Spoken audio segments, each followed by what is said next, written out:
कीजिएगा, अगर भंग करने का कोशिश कीजिएगा तो लाठी चलेगा आप लोग पे। सीधी सी बात सुन लीजिए, अगर शांति बना के अगर प्रोग्राम को नहीं होने दीजिएगा तो लाठी आप लोग पे चलेगा, क्योंकि उस समय से आप लोग को बहुत बार समझा दिया गया, आप लोग को समझ में नहीं आ रहा है। तो बाद में मत बोलिएगा कि कोई कहे मेंबर लाठी चलाया, इसलिए शांति बना। हेलो, देखिए कृपया आप लोग शांत हो जाइए ना, तो दूसरा उपाय हमारे पास क्या है पता है?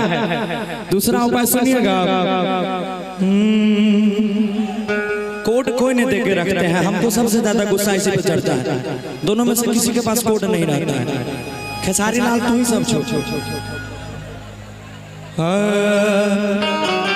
आप कृपया करके व्यवस्था बनाइए, न तो यहाँ शुरू क्या हो जाएगा पता है कि सुन लो मेरी पुकार पवन सुत